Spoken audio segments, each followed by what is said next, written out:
de que se firma.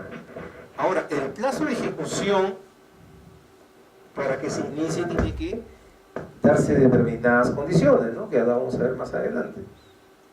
Pero en el contrato establece ya la presentación de diferentes documentos. Lo del adelanto directo, por ejemplo, ¿no? La presentación del adelanto directo tiene una formalidad, pero no empieza a correr con el plazo de ejecución, ¿no? Más bien se entrega el adelanto directo y empieza a correr el plazo de ejecución. ¿De acuerdo? Termina la obra, se cumplen los 90, 120, 160 días y no termina el plazo del contrato o la vigencia del contrato. El contrato sigue vigente. Termina el plazo de ejecución de obra, perfecto, pero no termina la vigencia del contrato. Usted todavía se rige al contrato para la presentación de su liquidación, sus observaciones, arbitraje, qué sé yo, que pueda hacerse, y sigue el contrato vigente. ¿Cuándo termina la vigencia del contrato? Termina cuando la liquidación se pague. Cuando la liquidación se pague. No cuando se apruebe ni cuando se consienta, sino cuando se pague. Ahí termina el contrato. Dentro de la vigencia del contrato está el plazo de ejecución de obra, que es una de las condiciones contractuales. Montos, plazos, calidad, etcétera. ¿De acuerdo? Cuando hablemos, por ejemplo, plazo contractual, hablemos con mayor propiedad. El plazo contractual de ejecución de obra. ¿De acuerdo? El plazo de ejecución de obra contractual es de tantos días.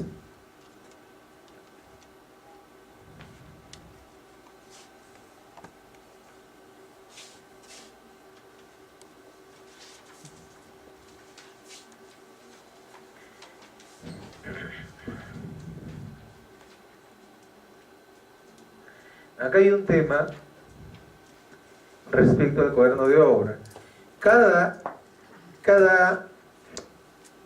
uno de los responsables, inspector, supervisor, debe firmar al pie de su anotación y además en cada hoja, al pie de cada hoja debe estar la firma de los dos, sellado y firmado. O sea, además de la anotación que hacen, la firma, también la hoja debe estar firmada abajo.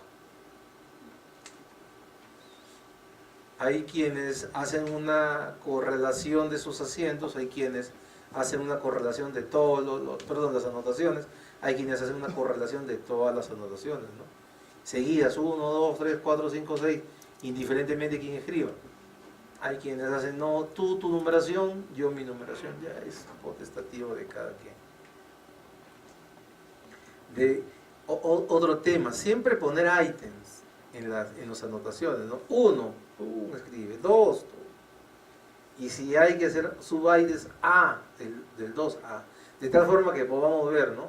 Anotación número 8, supervisor de tal fecha, en el ítem 3.A estableció tal, que es escribimos, ¿no? Y también escriben con letra de doctor, ¿no? Como para que nadie entienda, esa es inseguridad tamaña, ¿no? Alguien que está muy seguro de lo que ordena y lo que sabe, hace una letra clara y legible para que todo el mundo lo lea. Entonces, a veces le damos al que lo escrito y ni siquiera lo entiende. A veces, ¿qué puse acá? Entonces es importante hacer una letra muy clara, muy puntual, muy legible en el cuaderno de obra. Y poner por ahí, ¿no? 1, ¿no? Para hacer más mecánica el tema de referencias cuando tengamos que citarlos. Ingeniero, una consulta ahí en el cuaderno de obra. ¿El supervisor te puede obligar a llenar de tal forma como él lo quiere? No. Hay varios temas. El tema es entrar en las confrontaciones, ¿no? Es verdad, el supervisor va a definir al final cómo vamos a lo que nos va a pagar la entidad. Y bueno, de una u otra forma creo que tiene que ser como todo un matrimonio, ¿no? Uno cede algo y el otro debe ceder algo, ¿no? Pero de ahí a que él diga, ¿sabes qué? Quiero que escribas así, así, así. Bueno, se le escuche, uno también le hace un planteamiento, el otro se ponen de acuerdo. Siempre y cuando hay una madurez y tratar de conversar juntos, ¿no? Pero ya se pone terco en temas, ya ¿qué va a hacer usted, no? Definitivamente usted habla con alguien que no le escucha. Es difícil, ¿no? Empezando que no empezar la obra con confrontaciones, ¿no? Ya, si ya se pone en ese plan, ya usted ya está pensando cómo va a seguir y cómo va a terminar esta obra, va a estar peleando, ¿no? Que le hace escándalo porque no hay un lapicero, porque no hay un borrador en la oficina, cosas como eso. No, lo que querían es que se llene diariamente el cuaderno. Pues. Pero eso ya es potestativo de usted, ¿no? O sea, puede escribirse diariamente, pero no necesariamente todos los días, ¿no? Usted ya verá usted ya verá en qué momento, qué fecha, qué cosas interesantes, importantes, ¿no?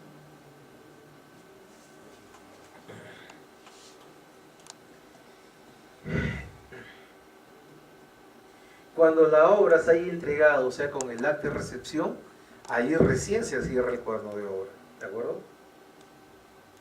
Lo que les comentaba hace un momento, la vigencia del contrato está establecido en el artículo 149 del reglamento. El contrato tiene vigencia del día siguiente de la suscripción del documento que lo contiene.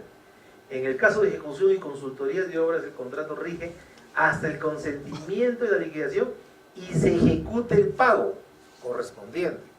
Porque puede ser que te aprueben la liquidación, pero no te la paguen. ¿Y qué haces?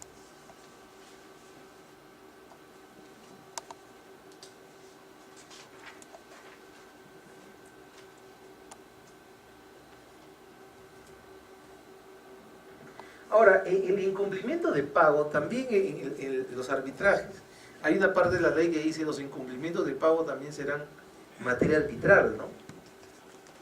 Pero me parece ya un poquito tirar los cabellos, porque un incumplimiento de pago ya implica un incumplimiento de contrato, ¿no?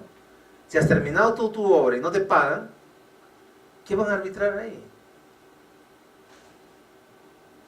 O sea, y con toda documentación la entidad dice, sí, está bien, sí, ¿cómo se llama? Está aprobada tu valorización, hay informes favorables, todo pague, pero ahorita no tenemos plata, o qué sé yo. Eso ya no es materia arbitral, ¿no? Eso ya es una cuestión de obligación contractual, tiene que ir por judicial. Pienso, pero ahí realmente dicen, no. El problema es que el manejo de la ley de contrataciones es un manejo muy ad hoc, muy especial.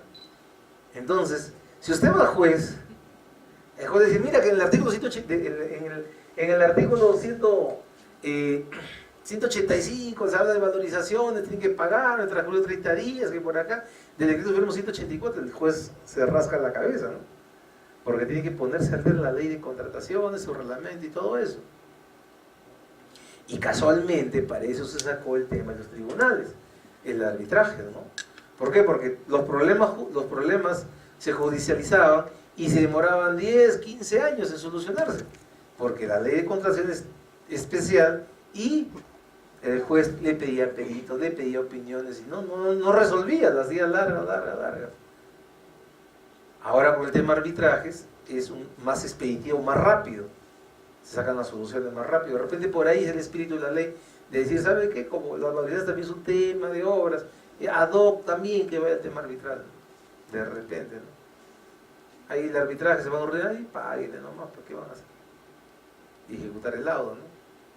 De repente por ahí va, pero me parece que más, por ejemplo, ya te aprobaron la liquidación y no te la pagan. ¿Qué hacemos? Arbitraje. Se reúne el tribunal, el árbitro único. ¿Qué le va a decir el tribunal? Todos los documentos están ok, pero no me pagan. Pues ya tapan los árbitros gratis, ¿no? ¿Verdad? Pienso que denuncian una vez por incumplimiento de obligaciones y se acabó, ¿no? El tema que el juez va otra vez a romperse la cabeza con la ley de contrataciones, ¿no? Porque tiene que revisar los antecedentes, todo eso. Cambia el tribunal así, ok, emite el laudo rápido. Ya ejecución del laudo, ¿no?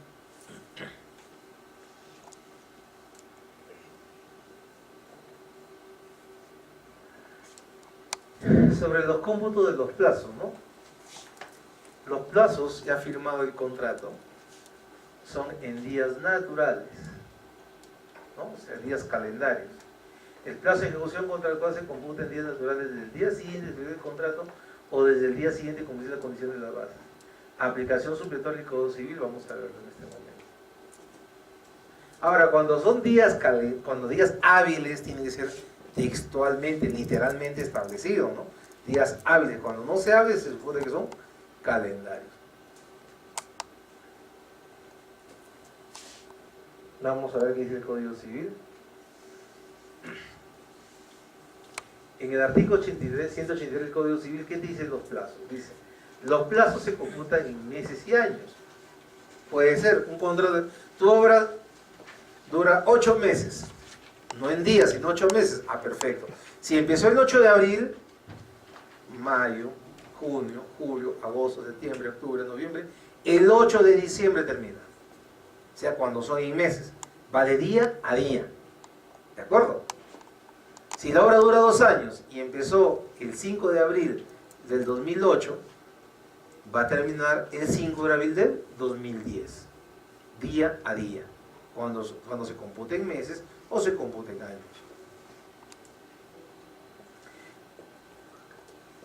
Cuando se computa en días, no se computa el día inicial, pero sí el día final, ¿no?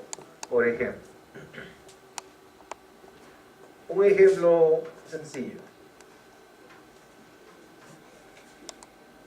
Una obra de 5 días.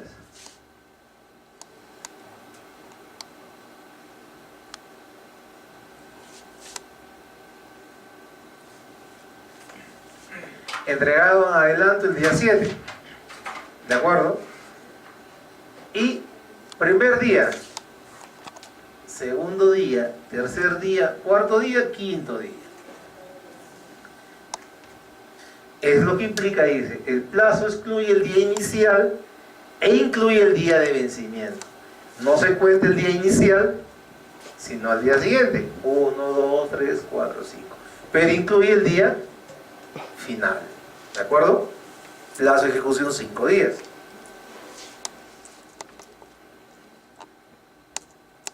Ahora, y este periodo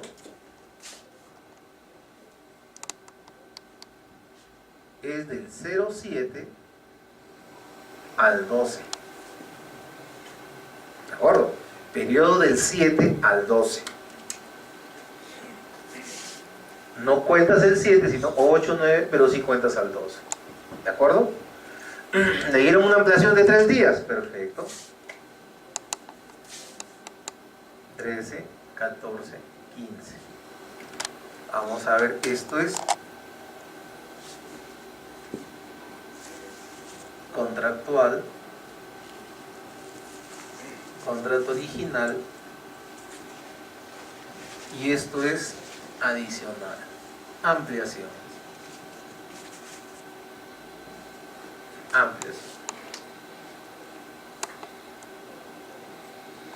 Y desde aquí hasta acá el plazo será desde el 12 al 15. Aquí ¿cuántos días hay? Acá hay 5 y acá hay 3. Todo este plazo es de 7 al 15. En total 8 días. Del 7 al 12, del 12 al 15. Cuando cuento del 12 al 15 no cuento el 12 porque el 12 ya lo conté allá. Empiezo desde el 13, 14, 15. ¿Sí? ¿Está claro? ¿Cómo se van relacionando los plazos?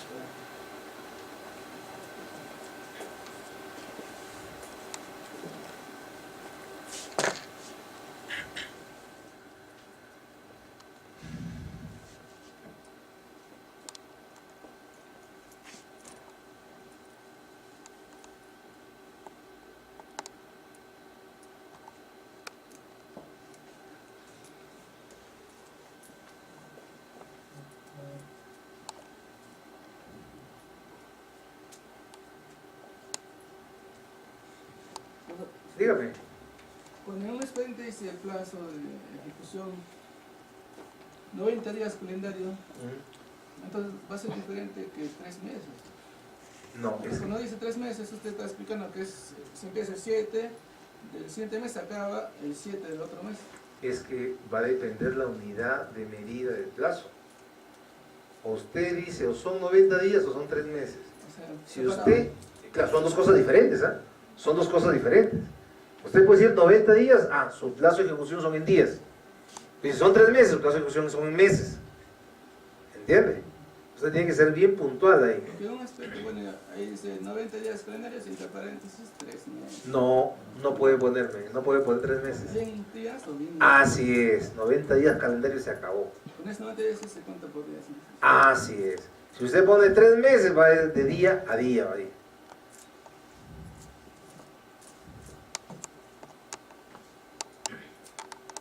Bien, y lo que nos dice el artículo 184 del Código Civil. Dice, lo normado por el artículo 183 sobre este tema se aplican a todos los plazos legales convencionales, salvo una disposición en contrario, ¿no? También nos establece el Código Civil que cuando el último día es inhábil, vence el primer día hábil siguiente, ¿de acuerdo? Pero eso es netamente para los trámites administrativos con las entidades, ¿de acuerdo? Si nuestro plazo de ejecución vence un domingo, el supervisor tiene que ir a verificar que el domingo está ahí terminada la obra, ¿de acuerdo? No significa que porque hay domingo pasa al día siguiente que es hábil, no. Esos plazos son netamente para los administrados, ¿no? Para presentar un documento, ¿no? Ante la entidad que trabaja con días hábiles e inhábiles, ¿de acuerdo? No para el control de contratos. Entonces en el cuaderno de obra debió registrar el día domingo tal, se terminó la obra, el supervisor sí, efectivamente, le da fe de eso, ok, terminó la obra. Ahora, a veces suceden los plazos con la entidad que cae un día inhábil y se pasa al día siguiente, ¿no? Por hay ciertos funcionarios que dicen, no, Cholo, ya hoy estás en el día 91, ya fuiste. Para presentar un informe, por ejemplo, para presentar un expediente. Entonces yo recomiendo siempre, si se vence el día hábil siguiente, preséntenlo antes, no el viernes, para evitar problemas, ¿no? Porque siempre nos faltan por ahí unos que les gusta, gozan con el sufrimiento ajeno.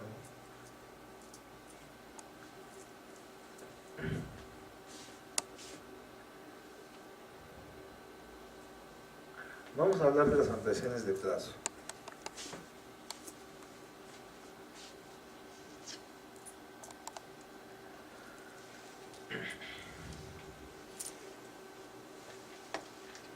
Fíjense, una ampliación de plazo es una modificación contractual que implica inclusive la suscripción de una adenda al contrato.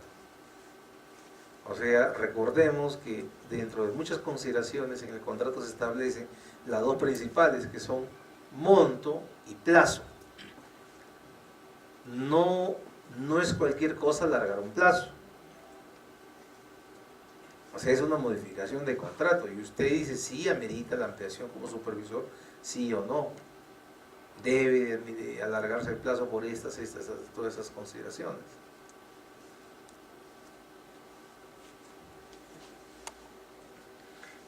Ahora, tiene que basarse su apreciación de ampliación de plazo siempre en este tema, que las razones obliguen a una modificación del cronograma contractual. Si eso no se da, no amerita la ampliación de plazo. Tiene que haber una modificación del plazo contractual. ¿Y cuáles son las causales? Fíjense, esta me parece que es tácita. El punto 1. Más tendríamos que encauzarnos en esas tres. ¿Qué nos dice la primera? Atraso o paralización por causas no atribuibles al contratista. Todas estas tres caen en esta. Y es lógico. Si hay un atraso o paralización que es de responsabilidad del contratista, no va a haber ampliación. Y toda ampliación de plazo obedece a que no es responsabilidad del contratista el atraso o la paralización, ¿de acuerdo? ¿Sí me entienden? No. O sea, toda ampliación de plazo, para que sea ampliación de plazo definitivamente no es responsabilidad del contratista. ¿De acuerdo? definitivamente, porque si es de su responsabilidad, entonces él ha tenido la culpa, entonces no tiene por qué darle ampliación de plazo. Entonces, por eso, estas tres caben en la primera, ¿no? La causal de ampliación de plazo definitivamente no es el nivel contratista. ¿Cuáles son las en las cuales debemos enmarcar acá?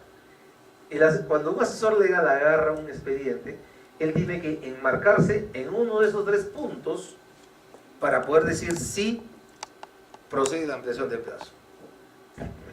El primero, atraso en el cumplimiento de sus prestaciones por causa atribuidas a la entidad. En ese punto cabe, por ejemplo, la no absolución oportuna de consultas.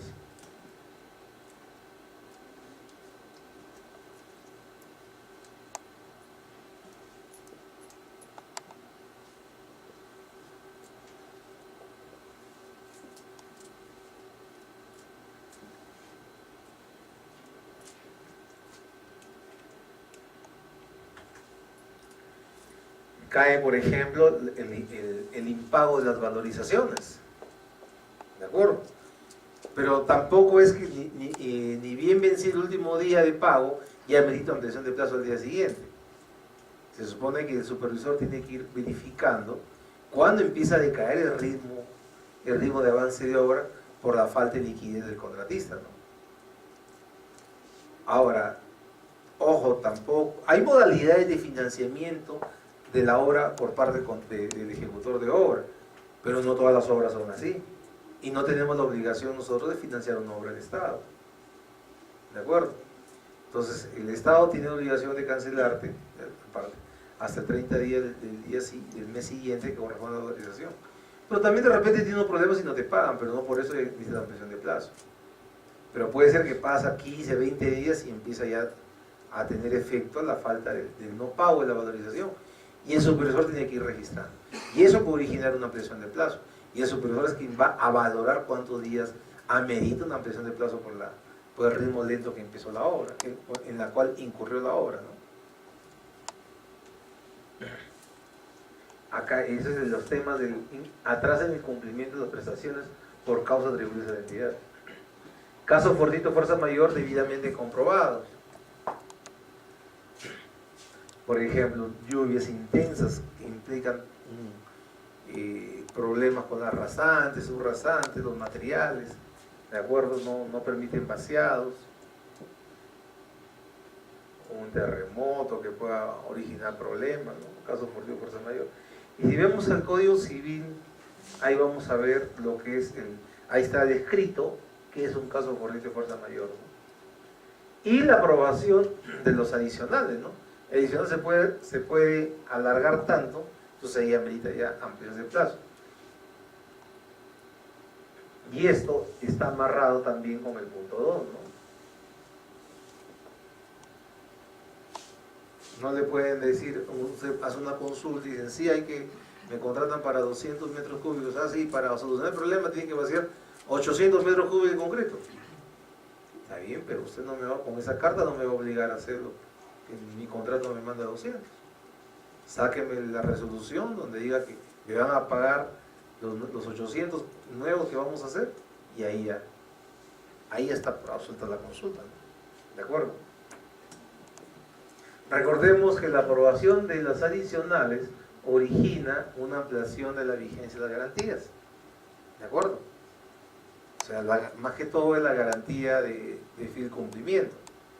Entonces nosotros damos una garantía de fiel cumplimiento del 10%, y si hay adicionales, tenemos que entregar garantías por el 10% de cada adicional que nos vayan aprobando.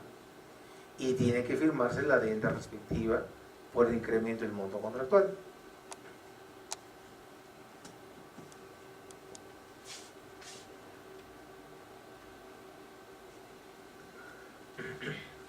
Esto es un principio sine qua non, ¿no? Es un principio que debe cumplirse sí o sí para ser merecedor de una ampliación de plazo.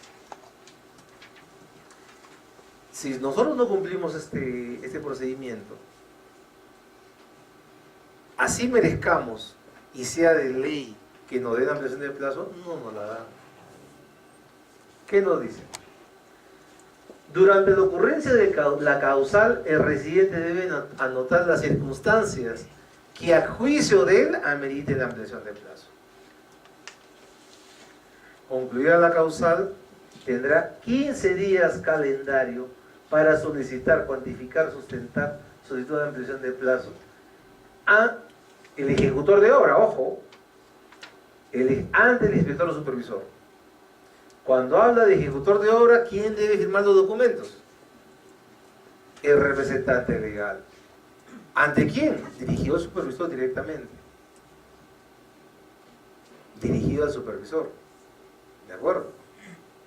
Por eso es importante que en el cuaderno de obra establezcan claramente las direcciones donde puede entregar documentos en caso que el supervisor no vaya a estar en obra, ¿no? ¿De acuerdo? O agenciarse del contrato del supervisor donde establece su domicilio ante la entidad para poder hacerle llegar ahí la documentación a su oficina. Puede ser que el último día que el supervisor se desaparece, ¿no? Y no quiere recibir. Ustedes tendrían que ir a la oficina donde él se supone que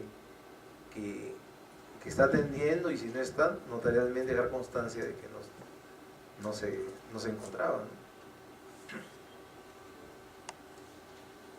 Pero el supervisor puede anotar en el cuaderno de obra que llegó tal fecha hasta tal hora, no entregó ningún documento, ¿no? Hasta en el cuaderno de obra. 15 días que cumplió, ¿no? Claro, puede ser, pero es importante que establezcan los horarios de atención, ¿no? Y también del periodo de ejecución de obra, ¿no?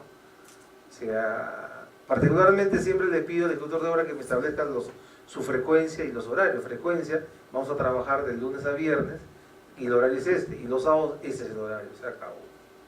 Para que después no hemos estado el domingo trabajando y usted no estuvo. Porque si el ejecutor de obra dice vamos a trabajar los domingos, perfecto, no hay problema, de tal hora a tal hora. Así es. ¿Entiende? Ahora, el supervisor supone que va a estar permanente ahí en obra, ¿no? Y debe recibir. Si no está, yo como ejecutor de obra levanto un acta con notarial, digo, estoy en obra y el supervisor no está. Notarial, la decisión no está, y aquí le tengo el expediente de ampliación de plazo.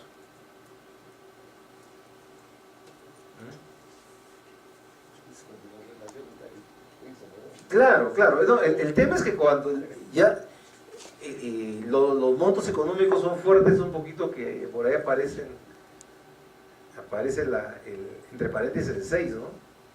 No sé, ustedes ponen los iconos ahí en Hotmail, le sale la carita del diablo, ¿no? Entre paréntesis el 6 aparece el diablito, ¿no? Y ahí le aparece al supervisor y no se quiere portarse un poquito mal, ¿no?